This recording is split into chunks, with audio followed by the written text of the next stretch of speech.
Vinney Chopra, a man who took $7 to a portfolio of over $250 million in apartment investing. He mentors and coaches to make apartment syndication easy. Each week, he will share his expertise, tricks, trades, and golden nuggets how to master the art of syndication to bring cash flow streams to your business, to change your life for the better. Here is Mr. Smiles. Each week, I get to interview Mr. Smiles about, the syndication world and the syndication business. And he is nice enough to give me the golden nuggets that his mastermind students, they pay thousands and thousands of dollars each week to, we get that information for free here each week. And his students, they pay so much money to get this information. So this is going to be a great interview. And I'm actually pulling stuff right from his book, his #1 international bestselling book, Syndication Made Easy. So Mr. Smiles, hello. How are you doing this week? Hi there, Alicia. I'm really well. It's a beautiful day here in San Francisco area. Right, yeah. Black Hawk. I love it. It's beautiful. Oh my gosh. Just looking around, I don't know if I could show. I don't want to mess up our thing. Oh, no, it's gorgeous. Yeah, that's a good view. From my office and home. We are very, very happy. We just moved here. So I'm ready. Yeah. What's the topic today? So today we're going to talk about the listing path, which I'm pulling right out of your book. So I'm excited about this. I know that in a previous interview that we did talk about the different types of listings. Yeah. But I really want to go into it in more detail, which we did talk about that in the last show, that we were going to do a second show, backing up the listing. Mm-hmm. And in the book, you call it the listing path. So talk to me about this. Surely.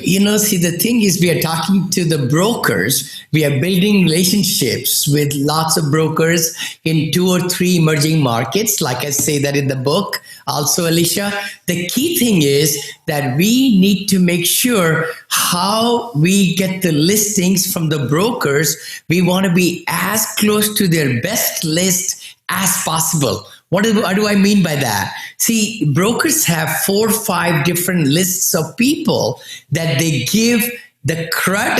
I call the crud first, because if you're the new, investors and you're trying to build relationship with the broker, they're going to give you very superfluous, some very bad listings or something that they cannot sell at all. That's the one they're going to send it to you to test you out. They're going to test you and see if you give them a feedback, or you just look at it and you say, oh my gosh, what a bad, multifamily lead that the broker sent you and things like that. The biggest thing is, even though it's bad, you got to call them back, email them back, or text them back and tell them, hey, this does not fit my criteria. It's got this deficiency or this deficiency or whatever. It fits, the cash on cash is not that great, or the area or things like that. I have a question. Why? Oh, okay. The reason is, see, the brokers like to test you out, the new investors, how solid you are. First of all, are you just wasting their time? Are you going to be really closing it, or you're just getting into? That's why I teach in the book also. You got to learn the lingo of the brokers. You say, hey, by the way, I have equity raised. Please say that. And you have to raise the equity, meaning have the investors ready to jump into the deal. See, a lot of time people are saying, Alicia, that let me write up an LOI. Let me do this. Let me do underwriting. Let me do that. But I say, stop. Do you have investors who are going to bring the money to the table? Yeah. If you have no investors, you need not put in any LOI. If you have not qualified for a loan, and with your partner or yourself, you should not be putting an LOI.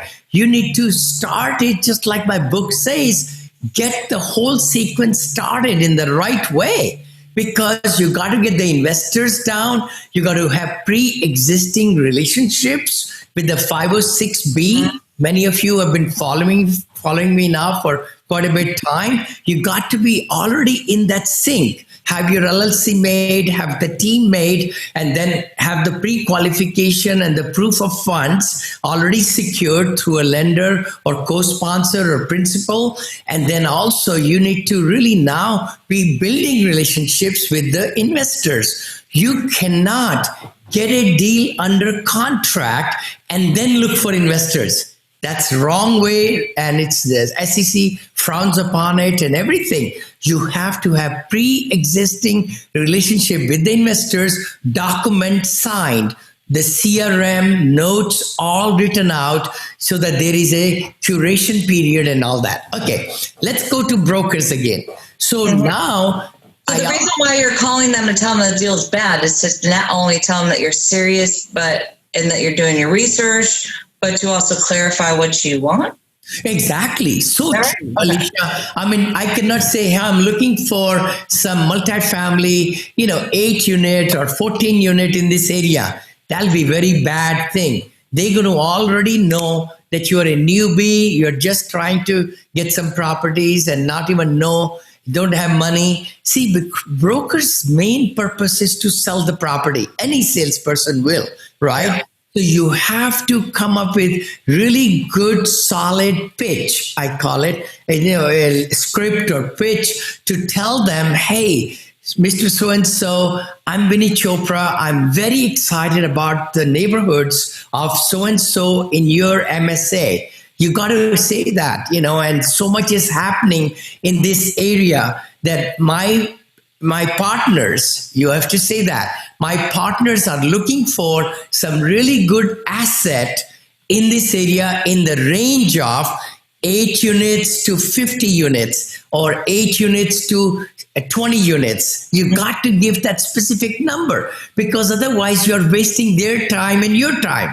Yeah. If you can't buy anything more than 15 units, why in the heck are you, reaching out to the brokers who have 50 units and 100 and 200 units? They're not going to even give you. See, credibility is so important.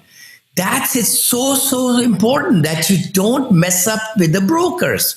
If you mess them up, they're not going to start talking to you, and then they're going to get the word out. Hey, don't talk to that guy.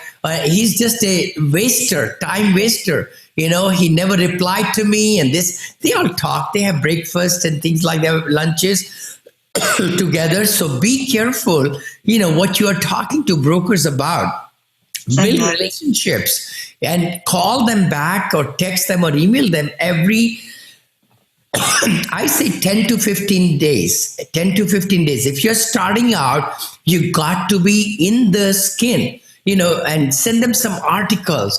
If you found something very good happening at their branch of their, whatever, it's ARA or Cushman or Millichap or whatever news that came into that MSA or the sub-market, you found out about it. If I were you, I'll email that news to that broker. You know what? See, the more communication you have with the broker, he's going to say, oh my gosh, that's Vinney. You're right. Yeah, he talked to me. So the more people that you are able to get, people to really look at you as a different person and somebody who's not wasting their time building relationship and really have the equity raised with the investors that you can jump in, you are pre-qualified. That's the person they want to talk to. Because that was my tremendous, mantra, I could say, was that I want to only buy from listing brokers. Why? Because listing brokers are the ones closest to the seller on this side, and they know their temperature. They have asked the seller, give financials and rent rolls and everything. They're going to do a broker's price opinion, or broker's opinion of value, either way, same thing. But who knows the most information about the property are the listing brokers. Do not work with, I say that, and I've done it for the last 14 years. Don't work with sellers, buyers, brokers. Sometimes you may need to bring it in, but I always work with the listing broker so that I'm right here on this side. This is the listing broker and there is the seller.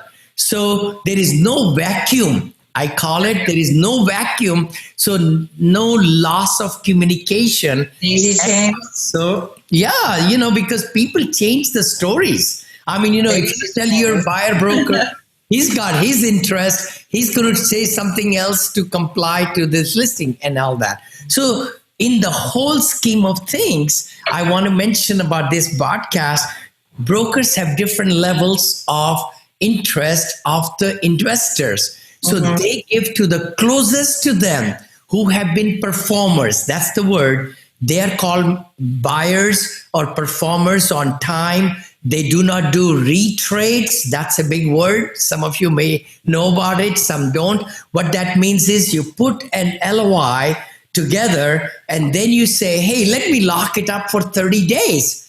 And then we can slip out. A lot of coaches teach that. I don't teach it. I do not teach that because that's a wrong attitude. You don't want to get locked in a property and then get out of it in 30 days. You need to do all the due diligence upfront about everything. Once you say, I'm going to put an LOI, you have the loan taken care of, all the due diligence amounts and earnest money, everything. You got to plan in a systematic way so that you close. And that's the reason, Alicia, I've closed on 27 deals. 27 deals, 100% closing record. And the brokers love me, because they know they do. It's the contract, he's going to close on it.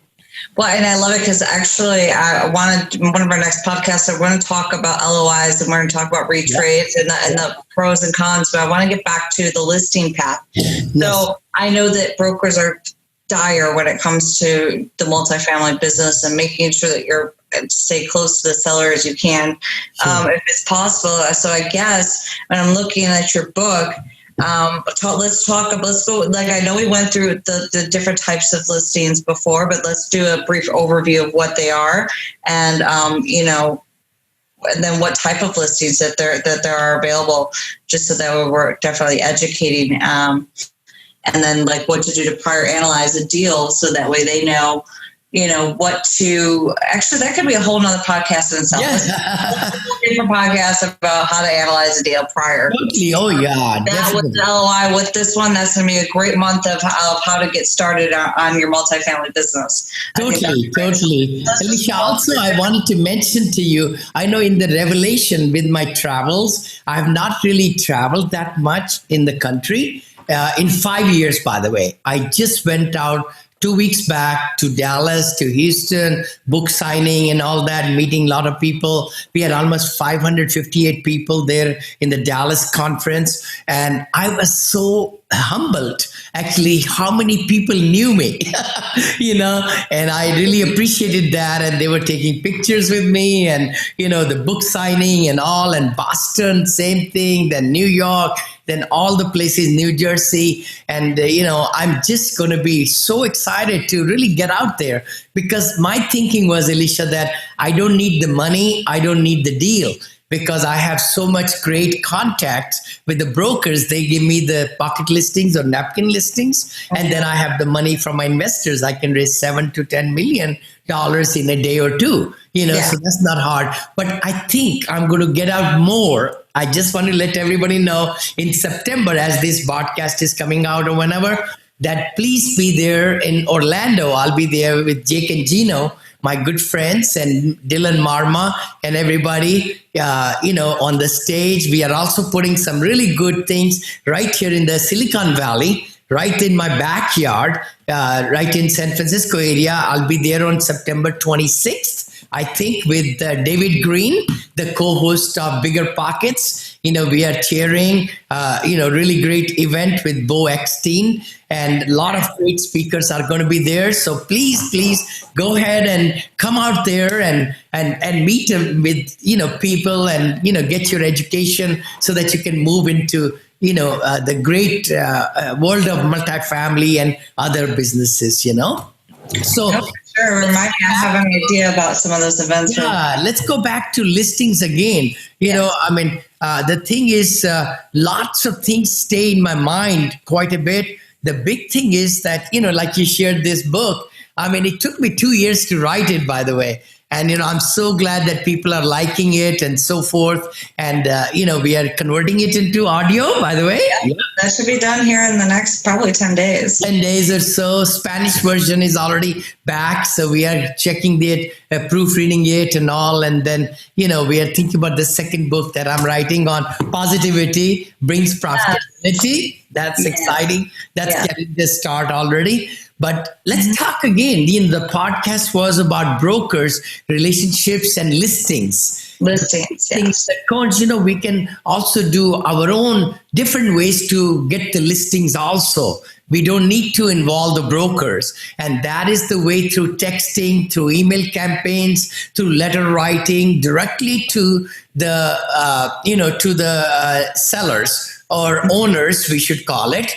And I might like to bring in this podcast something we've been going all over USA now talking about is the new company we are starting called Oxygen. Oxygen is a new company startup, which is going to be we'll be able to have 27 parameters that we have put together, and we'll be able to take all the different, investors or owners. And if they fall under this, all different filters, we call it, we'll pinpoint those particular multifamily in the 8 to 48 level at this time, smaller level. And then we'll be able to put together 32-page proposal to the sellers. They don't even know if they're going to be selling yet. See, so we're going to catch it even before the brokers, by the way. So we are finding that the whole system is very antiquated is the word. So we are trying to bring technology, capital partners, and syndication and everything into the arena. So what we'll be doing, we'll be able to offer them to buy the multifamily within 7 to 10 days. And they'll get cash for it right away. And then we'll be having that same asset ready for the syndicators and small investors like, I used to be. And there are lots of people in the country. So they'll be able to plug right in. So I know exactly what you're doing. That's ninja. Yeah. By the way. That is ninja. I know exactly what you're doing. Ninja. So I think it's the best way to describe is that, we are trying to, bring some new avenues, new things so that we can make it really easy for our investor base and so forth like that. That is really, really good. I love it. We're going to have to talk about that off of the show. Totally. But let's dive back into, so let's go over the types of listings that there are.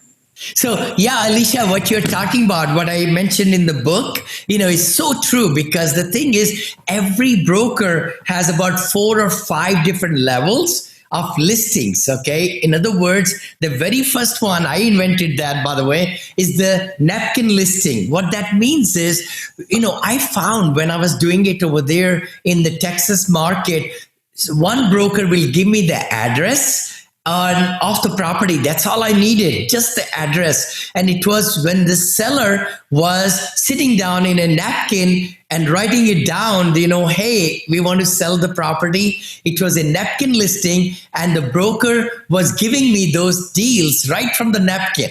So that was the first level. That's something I invented. The second one is the pre-pocket listing. What does that mean? Pre-pocket is the one where investors are exposed to the deal. Only very few investors. See, what happens is every broker has a pocket. I don't have an answer for that. Okay, no. So essentially, my series is saying I don't have an answer. But the thing is, what is happening is that they are able to take that listing, they give it to very select people. Might be 5, might be 6 people who are very big performers, like I come into that play now with many of the brokers, So that's called the pre-pocket listing. Now comes the pocket listing. What is that? That's a client list of, clients where they'll be able to give it to them. See, they want to sell it themselves. Let me share with you. The brokers want to sell the property quickly.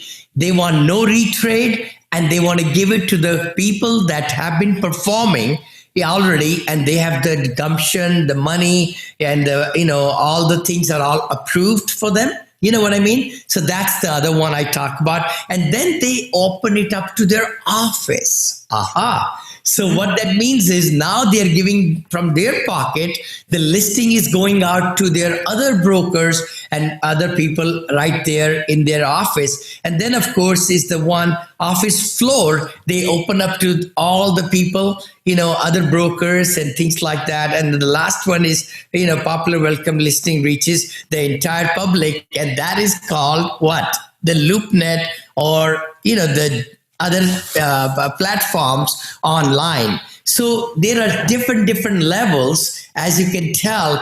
So talk to us. So those are all the different types of listings, right? Correct.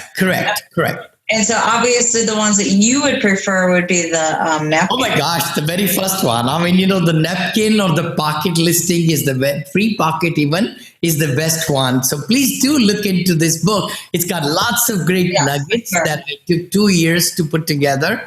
And a lot of people are liking it. I hope you will like it too, so that, we can learn a lot about what happens in the world of syndication. Yes, and be nice to your brokers.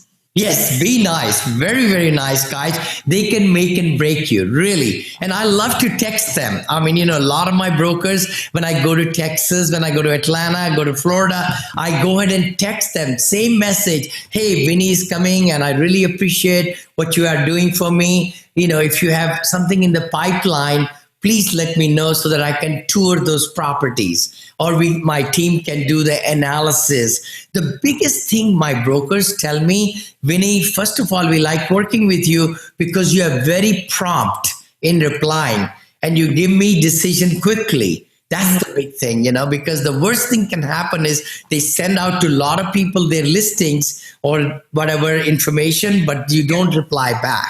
That's the worst thing, Yeah, and they're sitting there like, what's going on? And you're probably the perfect broker, because you're very responsive. You do make decisions quickly. You're not a waiver or somebody who does they sit on it. But no, I love it. So I always like to end our shows with a nugget of advice. So if you, if somebody was in the syndication world and you're talking about listings, what would be your number one piece of advice for syndication? Totally.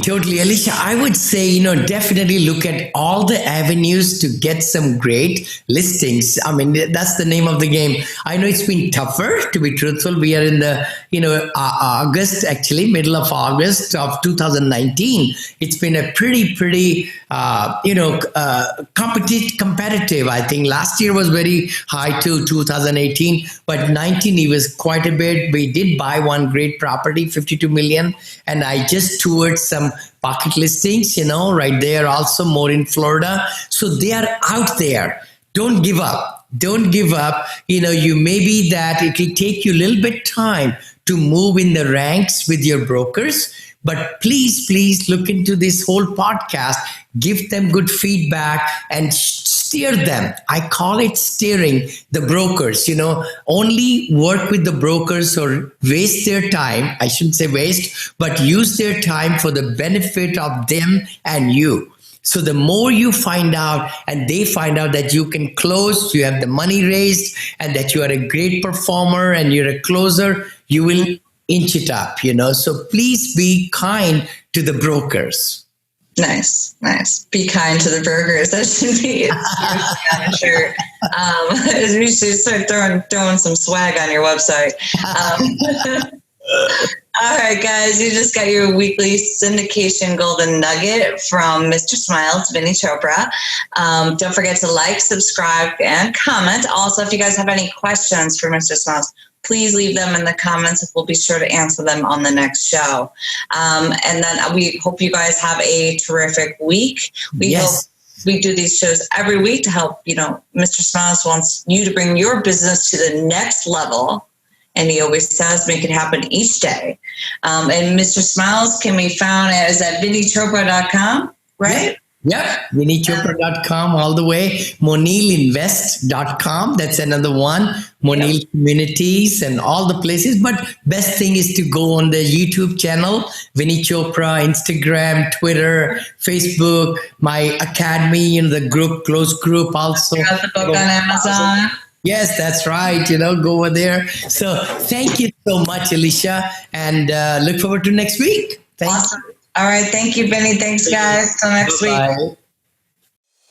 Be sure to listen to Mr. Smiles next week with more golden nuggets and top-notch coaching tips. You can reach him by going to VinneyChopra.com or texting the word syndication to 474747. Be sure to like, comment, and share to show everyone how Mr. Smiles has brought your apartment syndication business to the next level.